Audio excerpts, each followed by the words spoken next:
Assalamualaikum warahmatullahi wabarakatuh. Gimana kabarnya teman-teman semua? Semoga sehat dan selalu diberkahi oleh Allah Subhanahu wa taala. Ya, di sini saya akan menyampaikan materi kelompok kami, yaitu ruang lingkup fikih siasa mengenai politik dan kekuasaan politik, yang akan disampaikan oleh saya sendiri Syamsa Samanullah dan dua teman saya, Muhammad Zulfani Bahtiar dan Munjahid Mimbar. Allah menurunkan Al-Quran kepada umat manusia sebagai petunjuk kepada seluruh umat manusia agar tercipta kedamaian dan tata kehidupan yang harmonis antara satu dengan yang lainnya.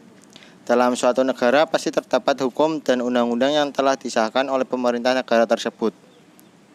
Akan tetapi dalam membuat atau menggunakan hukum beserta peraturan yang lain harus berdasarkan pada pertimbangan yang sangat signifikan dengan realita negara tersebut. Sebagaimana kita ketahui bahwa setiap negara pasti memiliki peraturan yang berbeda dengan negara yang lain. Hal tersebut mengindikasikan bahwa dalam pembuatan hukum dan peraturan tak semena-mena tanpa melakukan pertimbangan. Dalam realitanya negara kita yang sebagian besar penduduknya adalah seorang muslim, maka sangat dibutuhkan suatu sumber dalam membuat hukum yang sumber tersebut tidak lain adalah Al-Quran dan hadis. Meskipun demikian, teks Al-Quran tidak dapat difahami secara vulgar, akan tapi harus secara mendalam. Dengan demikian, ada baiknya kita pelajari fikih siasah karena posisi dari siasah sendiri sangat besar dalam membuat suatu aturan agar peraturan tersebut dapat terrealisasi baik dari segi ritual maupun segi sosial kemasyarakatan. Dalam hal ini berbangsa dan bernegara dengan tujuan mencapai kemaslahatan yang komprehensif. Pada kesempatan kali ini kami akan membahas ruang lingkup fikih siasah mengenai politik dan kekuasaan politik, meliputi apa itu pengertian fikih siasah, apa saja fungsi fikih siasah, dan bagaimana distribusi dari fikih siasah itu sendiri. Langsung saja kita masuk ke dalam pengertian dari fikih siasah itu. Islam menyebutkan politik dengan istilah sebagai siasah. Dalam Islam, suatu ilmu yang membahas tentang perpolitikan dan pemerintahan adalah fikih siasah. Adapun pengertian fikih sendiri berasal dari bahasa Arab yang berarti tahu, mengerti, dan faham. Sedangkan menurut istilah, fikih berarti keterangan tentang pengertian atau paham dari maksud si pembicara. Dengan kata lain, fikih berarti paham dan mengenai suatu pembicaraan atau hal yang ada dalam kehidupannya. Sedangkan siasah sendiri berasal dari kata sasa yasusu siasatan, yang berarti mengatur, memelihara, atau mengurus. Berdasarkan pengertian bahasa tersebut, siasah berarti pemerintahan, pengambilan keputusan, pengurusan, dan pengawasan. Menurut Ibnu Al-Qayyim mendefinisikan siasah sebagai segala perbuatan yang membawa manusia lebih dekat dari kemaslahatan dan lebih jauh dari kemafsadatan. Sekalipun Rasulullah tidak menetapkan dan Allah tidak menentukannya. Jika yang dimaksud politik adalah siasah harus mengatur segenap urusan umat, maka Islam menekankan pentingnya siasah itu sendiri. Bahkan Islam sangat mencela orang-orang yang tak mau tahu terhadap urusan umat. Tapi jika siasah diartikan sebagai orientasi kekuasaan, maka sesungguhnya Islam memandang kekuasaan sebagai sarana menyempurnakan pengabdian kepada Allah. Tapi Islam hanya menjadi sarana dalam masalah kekuasaan. Sebagaimana orang seringkali menilai istilah politik Islam diartikan sebagai politik menurut perspektif Islam. Hal itu sebagai bentuk kewajaran karena dalam dunia nyata kita selalu disuguhkan praktek politik yang kurang atau sama sekali menyimpang dari ajaran Islam itu sendiri. Dari hal itu maka adanya politik dalam Islam diragukan. Islam memiliki konsep yang khas tentang politik. Akan tapi tentu saja Islam tetap terbuka terhadap berbagai konsep politik yang senantiasa muncul untuk kemudian bisa dilengkapi konsep yang sudah ada sepanjang tidak bertentangan dengan konsep Islam yang sudah ada. Sifat terbuka dari Islam dalam masalah politik ini tidak lepas dari kenyataan bahwa Islam tidaklah menetapkan konsep politiknya secara amat rinci. Dan selanjutnya ruang lingkup fikih siasa sendiri akan disampaikan oleh teman saya Munjahid Mimbar. Padanya kami persilakan. Baik, selanjutnya saya akan memaparkan materi selanjutnya, yaitu mengenai beberapa ahli kenegaraan Islam membagi ruang lingkup fikih siasa atas beberapa bagian.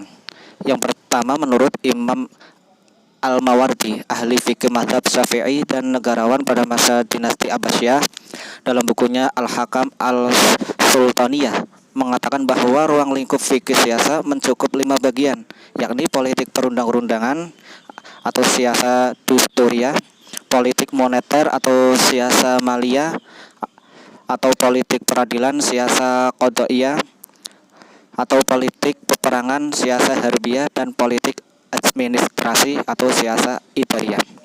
Yang kedua yaitu sementara Ibnu Taimiyah dalam bukunya As-Siyasah Al-Syar'iyyah fi Aisila Al-Ra'i wa Al-Ra'iyah membagi fikih siasa atas 3 bagian, yakni politik administrasi, politik moneter, dan politik luar negeri. Yang ketiga yaitu Hasbi Al-Siddiqi, ahli hukum Indonesia, membaginya atas 8 hukum, yaitu politik perundang-undangan, penetapan syariah atau hukum peradilan, moneter, administrasi, luar negeri, pelaksanaan undang-undang, dan peperangan.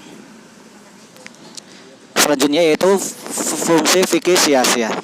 Kajian fikih siasa mengusahakan atas segala kebutuhan masyarakat sesuai dengan waktu dan tempat, dan mengarahkan kehidupan masyarakat sesuai dengan prinsip-prinsip syariah yang umum atau dalil-dalil yang kuli.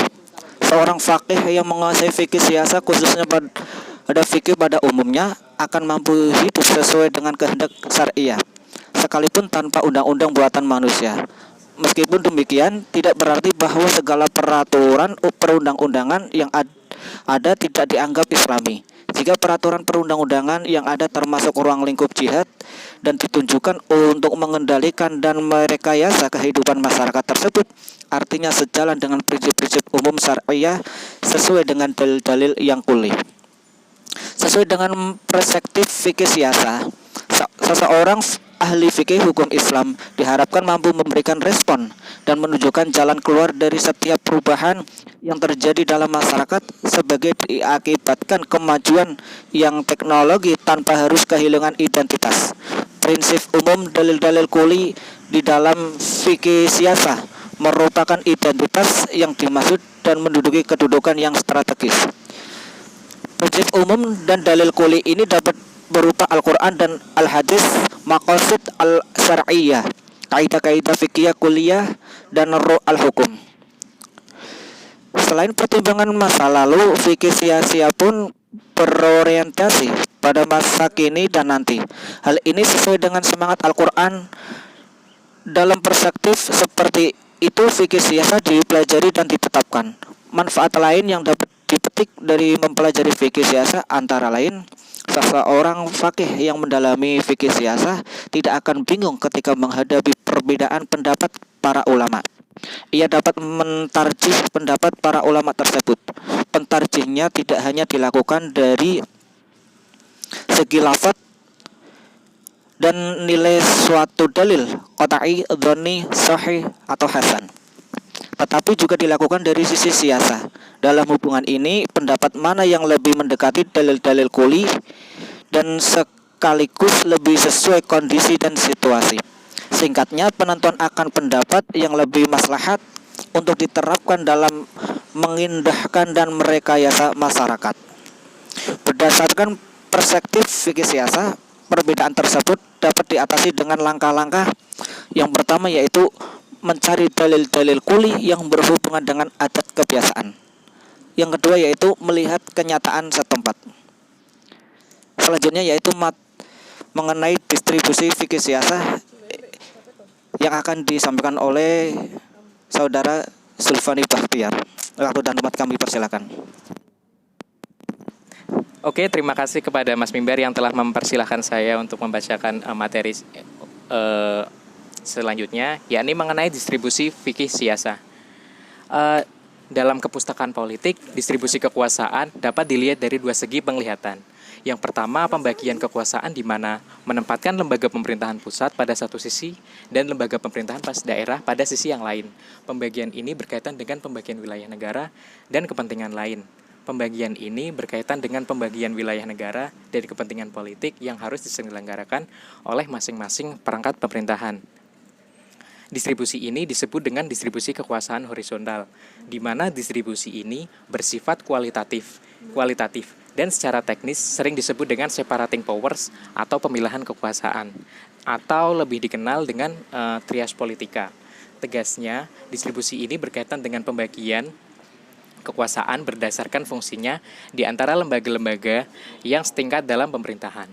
Pembagian kekuasaan politik berdasarkan fungsi pemerintahan sesungguhnya telah dikenal sejak zaman Yunani klasik.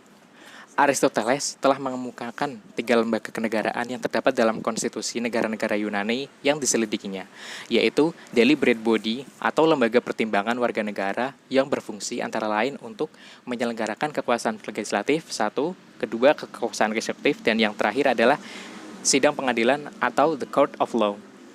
Distribusi berdasarkan fungsinya tidak hanya dikenal pada zaman Yunani klasik, tapi juga dalam praktiknya sudah ada dalam masa pra-Islam.